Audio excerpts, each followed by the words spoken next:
Cancer, welcome to your reading.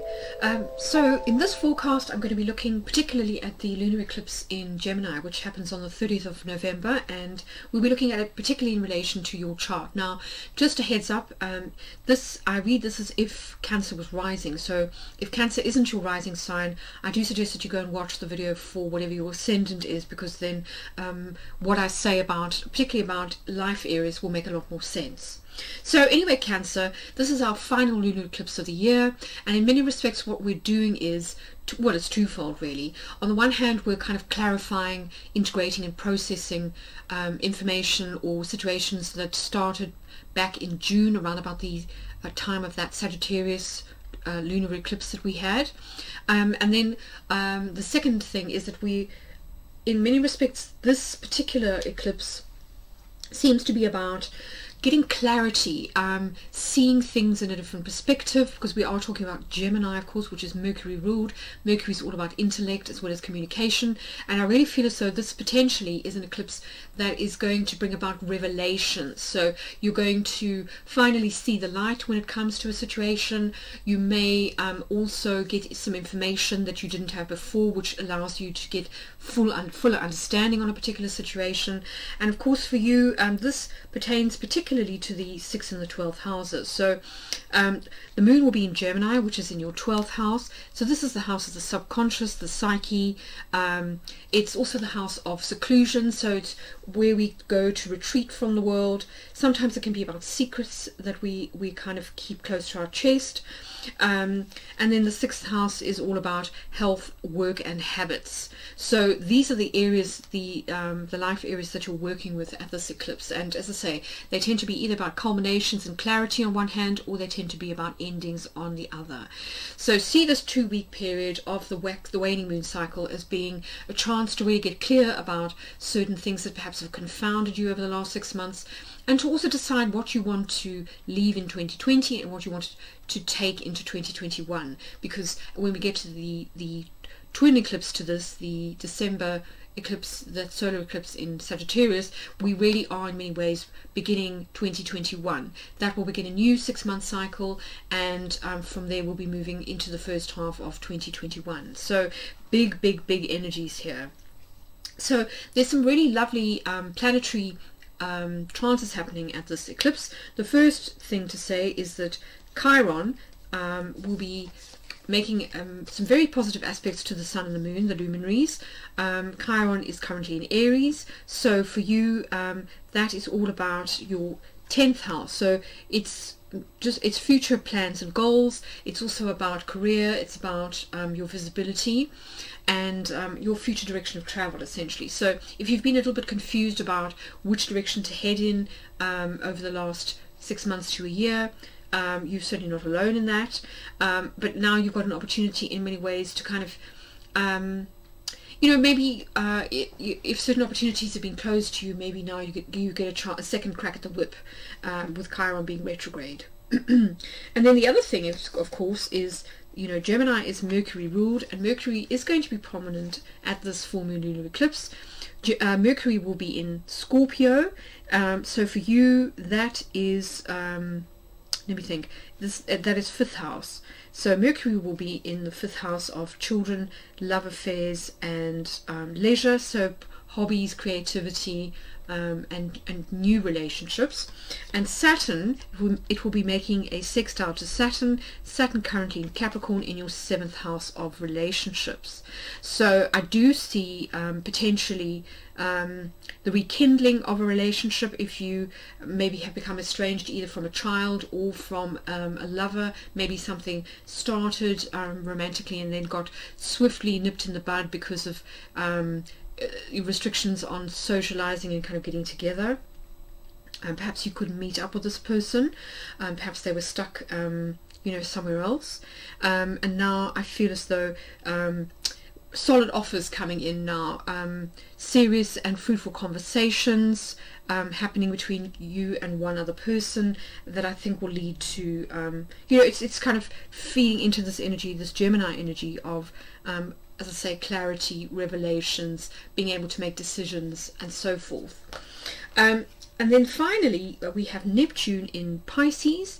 Now Pisces for you, I think it's 9th house. So Neptune's been retrograde in Pisces for some months now, and it's finally going direct on the 29th of November, so literally the day before this lunar eclipse. Great news. Again, an opportunity to clarify and to clear up some confusion, particularly when it comes to beliefs, legal matters, publishing deals, as well as anything that has a foreign connection. It could also pertain, of course, to teaching, higher education, and religion. So your core beliefs. So if you've kind of had a spiritual crisis over the course of this year, you wouldn't be alone in that. I think a lot of people have really done some soul searching and deep contemplation, and now I feel that you're kind of getting the clarity that you need to sort of move forward with a sense of purpose. Now, the one thing I will say about Neptune is that it is going to be making a T-square to the lunar nodes. Now, the lunar nodes are also in Gemini and Sagittarius, but they won't be in the same degrees as the Sun and the Moon, because this is not a total eclipse. So they will be in the later degrees of the sign, whereas the Sun and the Moon will be in the early degrees. Nonetheless, what it's doing is taking us back to that June lunar eclipse in Sagittarius, where we also had a T-square between Neptune and the nodes. But the last time that happened, Mars was kind of in on the act, and of course that tends to sort of aggravate situations. It encourages conflict, differences of opinion, and it also tends to create dynamics that are inflame, shall we say. So now we've got the opportunity with Neptune being direct, Mars not in the picture, but Mars being direct as well in your 10th house, which I think is going to give you forward momentum in terms of your career. So Neptune on its own still in your 9th house, and so there may be some kind of crossroads kind of coming up where you need to make a decision about what it is that you want to do as far as your beliefs are concerned. But that being said, let's see what the Geomancy cards have to say, because they may well give us some more clarity on how these trends are likely to kind of manifest.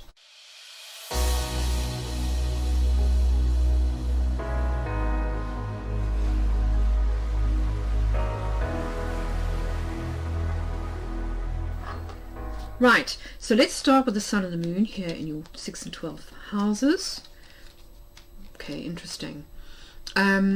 Yeah, so I kind of feel as though this particular eclipse for you in many respects is about moving on from disappointment, realizing where certain emotional situations or psychological patterns, particularly subconscious ones, may have been keeping you in sort of loss mentality, so kind of that poverty mentality, or where you may have just been mourning the loss of possibly a relationship or a way of life, or something that's kind of got you a little bit stuck. And now with this eclipse, we're getting momentum. So via being the road, it's the moon in Cancer, which of course is your sign, and what I see now is forward movement. So I think that's really, really good news.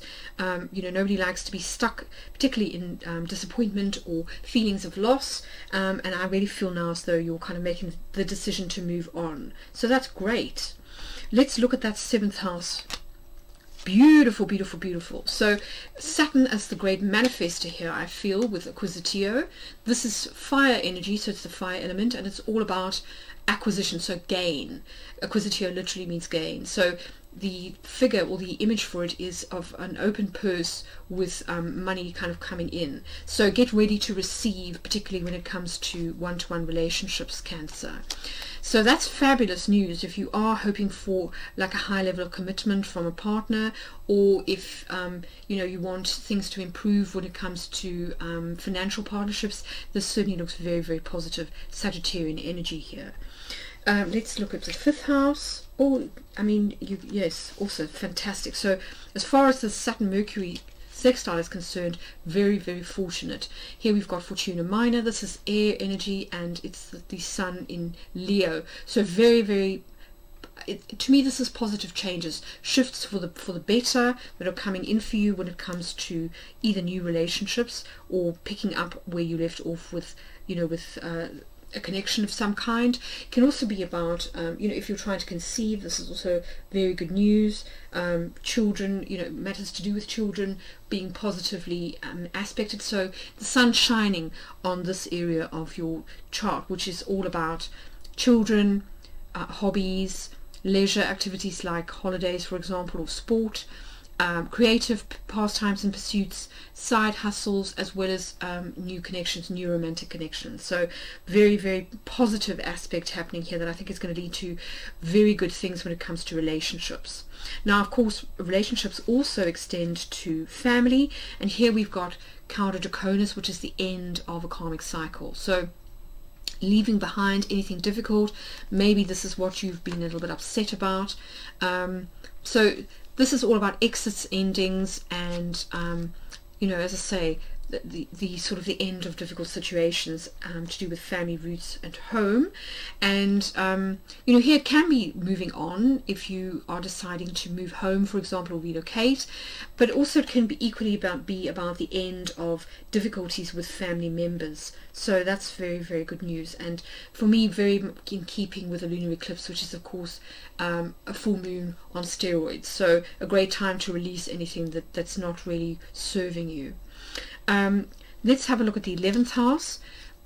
Fabulous. So here we've got a reiteration of the sun in Cancer energy that you've got with the sun.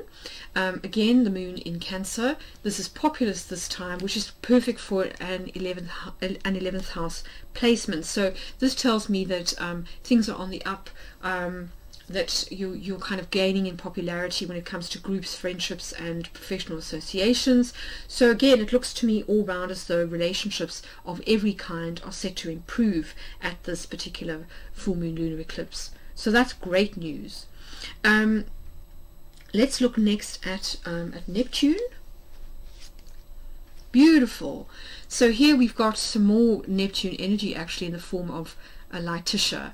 So again, water energy. We've actually got a couple of water figures here, which I think should blend nicely with your own kind of watery temperament. So Lightisha for me, very positive. It's an expansion in the emotional body, happiness, joy, expansion, good health, feelings of optimism. So I think definitely an improvement as Neptune turns direct here for you. If you compare the way that you feel now with how you felt back in June, I think you'll notice that there's a big shift. Beautiful, beautiful, beautiful energy. So joy.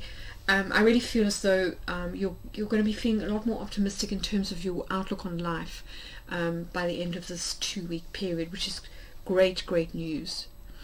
Okay, let's see about your first house. Look at that. Look at that.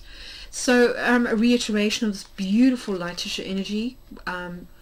So again, I think saying that you're coming into a period where you are really choosing happiness, you're feeling more optimistic about the future, and I think that generally speaking, there's going to be an uptick in the energies. We're going to be feeling a lot more optimistic as we move into Sagittarius season. Certainly from a cosmic point of view, the planet's really kind of moving in a much more positive direction. So this is reflected here in your first house, which is self-expression, identity, how you're feeling basically. So yes, a happy bunny really. Okay, let's see what's happening here in beautiful. So Chiron here suggesting a new start when it comes to career. Yes, which I think is perfect. So healing, new starts, getting a second crack at the whip when it comes to future direction of travel, soul purpose, really kind of coming into alignment here. If you look at this, we've got the axis here of the north and the south node lining up in your midheaven and your IC positions. So these literally form an axis, and here we've got a release and an ending on one hand, the tail of the dragon, and up top we've got the head of the dragon. So beautiful, beautiful, beautiful stuff. Everything really kind of aligning for you energetically to make positive shifts in a good and happy direction. Okay, let's look at money. Excellent. Wow, look at that. So yes, this acquisitio being repeated in your 8th house of joint ventures and shared resources. So real opportunities, I think, to team up with one other person in order to make some money. And this could be what this new start is about. Here in your second house of earned income and self-esteem, we've got conjunctio. Conjunctio for me is about union, alliances, and kind of joint ventures. So I think really emphasizing this acquisitio here, opportunities to make money coming from teaming up with one other person in particular. And then the last house, Via, we've got a reiteration of this energy of the sun. So I really feel as though when it comes to work, health, and sort of everyday habits, that part of the shift that's happening for you here has to do with either a piece of information coming in, some kind of news or message, or it could be that you are deciding to shift your mindset, so maybe changing your style of communication, or possibly just changing the way that you express yourself to others. And this is what maybe is leading to this uptick in all your relationships. So great stuff, Cancer. This is looking fabulous. Let's get some trinkets just to clarify. So let's start with that full moon.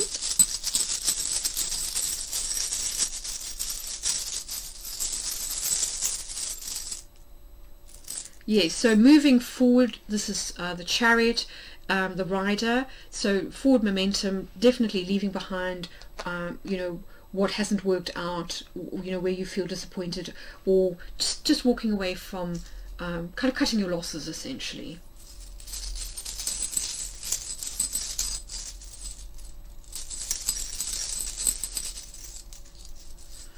Okay, and then for Via we've got the Child, which for me is about new starts, which is perfect for Via, which is to say is all about forward movement.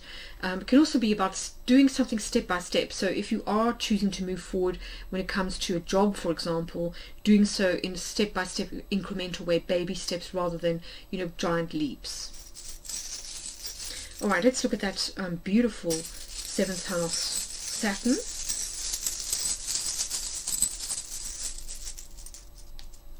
Okay, so yes, really kind of choosing different kinds of beliefs when it comes to your relationships with other people, believing that things can work out, not everybody's going to disappoint, and kind of letting go a little bit of kind of martyr energy, because let's face it, Cancer, sometimes there can be a tendency to either sulk or to be a bit of a martyr when it comes to if you feel other people have hurt you, send people on guilt trips. So I think you're really letting go of that energy, and you're really kind of coming into a very empowered place, choosing your own happiness here with this Latitia in the first house. And as a result, it's going to be reflected back to you in terms of how other people view you and treat you, I think. Okay, let's have one for Fortuna Minor.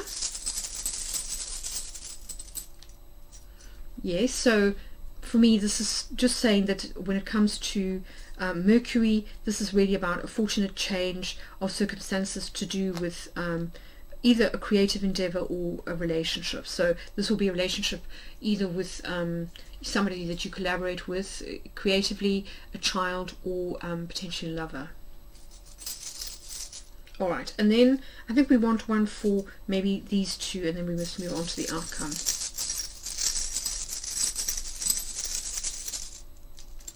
Okay, so conversations that lead to things being resolved so that you can put something to bed, or make peace with a situation that has to do with either home or family, or, as I say, to do with where you live. So communication really being key here, and I think this is is emphasizing this Gemini energy.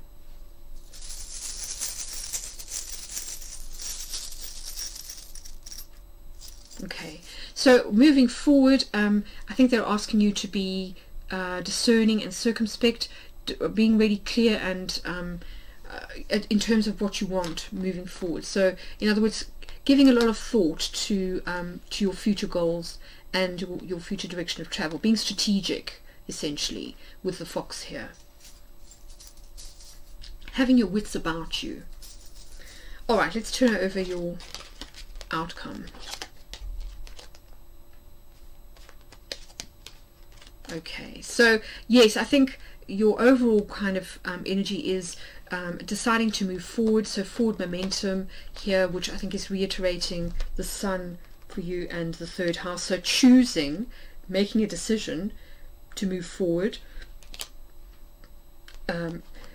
Improved relationships here with Puella, I think echoing Venus here in your fifth house, as well as all this beautiful energy in your seventh. So relationships coming into a much more harmonious place. And then finally, as I say, walking away, moving forward, leaving disappointment behind you. So choosing to let go of whatever this is. And I think you'll know once you get this information, this message or this realization, that will allow you to really sort of release whatever this subconscious or this matter is that you've been kind of brewing over, you know, and just choosing to move forward. All right, let's just have some final trinkets for those three.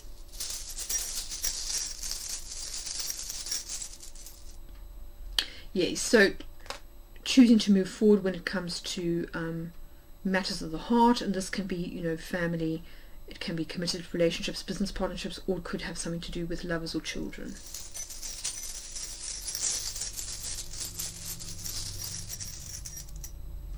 Lovely. So yes, with the fish here to Puella, I do really feel as though coming into a time when you are meeting soulmates, this is a time of flow for you in relationships, so harmonious interactions with others, and people coming into your life that you know, are going to enrich your life really, rather than sort of make you suffer or give you a hard time.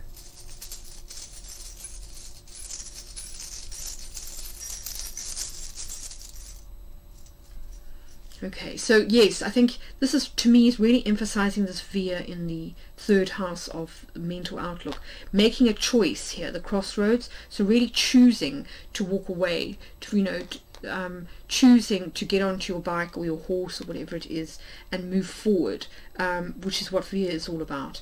Choosing to kind of set off on the road to the future, which looks really positive.